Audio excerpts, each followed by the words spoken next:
ઠંડીને જે વાડીએ લઈ આવે કારણ હું તૈયાર કરીને પાછીને પાવડો પકડેવા શું છે? આજે છે કિસાન દિવસ, સમજાણું? ખેડૂત દિવસ. હા, ખેડૂત દિવસ એટલે ખેડૂત દિવસ માટે હું ખાલી એક જ દી હોય? ના ના, તો ખેડૂત માટે બધાય દી હરખા જ હોય, પણ આજ ખેડૂત દિવસનો સ્પેશિયલ, ખેડૂત માટેનો સ્પેશિયલ દિવસ છે. એવા સ્પેશિયલ દિવસ ખેડૂતના નો હોય, ખેડૂતના રોજે રોજ હોય.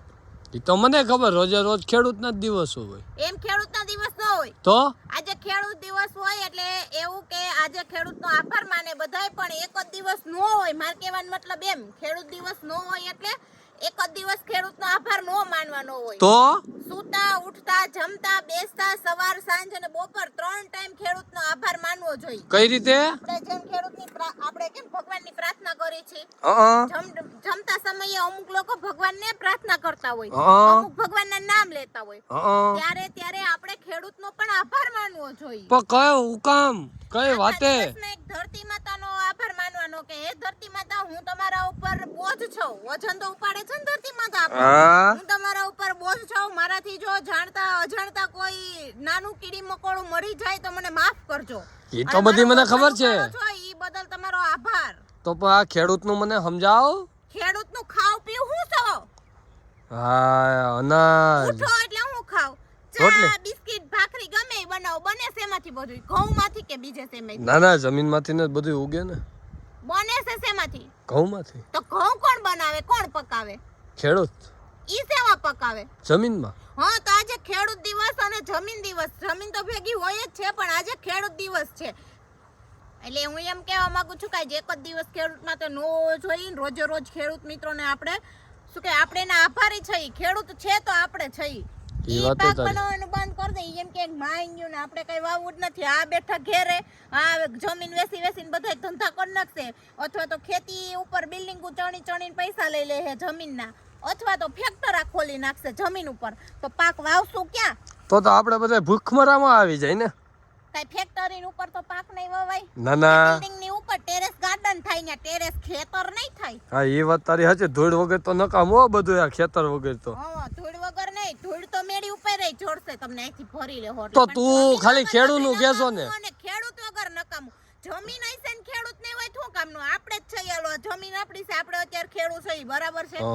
આપણે આ મૂકી, આ જમીન મૂકી દઈએ, એમને કોરી પડી રહીને ઘરે બેસો, આપણે ખેતી કરવાનું મૂકી દો, આપણે બની જાવ મોટી કંપની ખોલીને બિઝનેસમેન, બરાબર? તો જમીન આપણે ખેડૂત નથી, પછી તો આપણે બિઝનેસમેન કહેવાય, શેઠ કહેવાય કે નહીં? પછી આપણે ખેડૂત નો કહેવાય તો આપણા જમીન વાવતા ન હોય તો આપણને જમીન નો ફાયદો હોય ને, તો ખેડૂત વગર ખેતી કરશે કોણ? એ વાત તારી સાચી. તો મારું કહેવાનું એમ હતું, ખાલી ખેડૂતનું નહીં, આપણે બે વ્યક્તિને હે ને હરખા રાખવા પડે. હા, બોલો. કારણ કે એક સૂત્ર છે, જય જવાન જય કિસાન. તો દેશના સૈનિકોનો આપણે આભાર માનવો પડે ને, કે ખેતરમાં 12 કલાક નોકરી કરે. અમુક ખેતરમાં અમુક ખેડૂતો 24 કલાક નોકરી કરે, રાતને દી મહેનત કરતા હોય. પણ મારું કહેવાનું એવું છે કે આપણે અત્યારે આવી ઠંડીમાં આપણે અહીંયા નથી રહી શકતા. આપણા દેશના જવાનો, સૈનિકો, આપણું બેન, દીકરી, પપ્પા, ભાઈ, ફુવા, માસા, કાકા બધાય સંબંધ મૂકી અને એનો જીવ મુઠ્ઠીમાં રાખી અને દેશના સૈનિકો ટાટ તડકો વેઠી અને દેશની બોર્ડર ઉપર લડે છે, તો અહીંયા આપણે આજ શાંતિથી શ્વાસ લઈ શકી છીએ. અને ખેડૂત 12 કલાક તાપ, દિવસ ટાટ તડકો બધું વેઠીને બધાને ભેગા રાખીને ખેતી વાડીએ ધરાર લઈ આવે છે, તો ઈ ખેતી કરે છે. હા, તો બે વ્યક્તિનો આભાર માનવો પડે ને. જય જવાન જય કિસાન. જય જવાન જય કિસાન. આ સૂત્ર કઈ એમનેમ તો નહીં બન્યું હોય. ના રે બાપા. હા, પણ હું કેમ ના પાડું? પણ તું તો ખાલી જવાનને જેમ સરહદ ઉપર આતંકવાદીઓ અને દુશ્મનોનો જેમ હુમલો થાય ને, એમ અહીંયા ખેડૂત માટે હુમલા થાય જ છે ને. સિંહ, દીપડા બધા હેરાન કરે જ છે ને ખેડૂતને. હેરાન ન કરે. અને બાકી હોય તો બેઠા હોય, ઈ બધા બેઠા માલ લેવા વાળા હોય તે જેમ ડુંગળીમાં બધાને રોવ રહેવાય. એમ ખેડૂતને મંદી એક જ કારણથી છે, જેમ કે દેશના ખેડૂતો સમજતા નથી અને માર્કેટમાં માલ વેચવા જાય છે, એટલે બાકી બધાય હોપીને એનો માલ ઘરમાં ભરી રાખો, ભલે 2 મહિના ભૂખ્યા તમારે રહેવું પડે, 3જા મહિને ભાવ નો વધે મારું નામ બદલી નાખજો. કેમ કે દેશમાં વસ્તુ હોય છે નહીં, બહારથી આયાત કરશે તો મોંઘી પડશે, દેશમાં સસ્તા ભાવેથી ખરીદી લેશે એટલે ભાવ કઈ સરકાર વધારતી નથી. અને બહારના દેશોને ઈવડાઈ નિકાસ કરી મોકલાવ્યા કરે, સરકાર મોડે ટેસ્ટથી આરામ કરીને ફોર્ચ્યુનરમાં હાઈવે ઉપર આમ પ્લેનમાં ને એમાં રેકડા કરે છે. અને ખેડૂત બિચારો હવા વગરની સાયકલ લઈને વાડીએ જતો હોય. આ ખેડૂતની હાલત છે આપણા દેશની. અને ખાસ કરીને તો જો અત્યારે છે ને આપણે એમ કહીએ ને કે ગૃહિણીઓ રાયડું નાખતી હોય, બિચારી નાખે જેનો કઈ વાક નથી. કેમ કે 10 રૂપિયાની કિલો ડુંગળી લઈ અને અહીંથી માર્કેટમાંથી શું કહેવાય વેપારી કહેવાય ને, એ લોકો 10 રૂપિયાની કિલો ડુંગળી લઈ અને 100 રૂપિયાની માર્કેટમાં વેચે છે. 90 રૂપિયા વયસમાં બ્રોકરિંગ ના જાય છે, દલાલીના. ગુજરાતીમાં કોણ ખેડૂત ભાષામાં તો દલાલીના.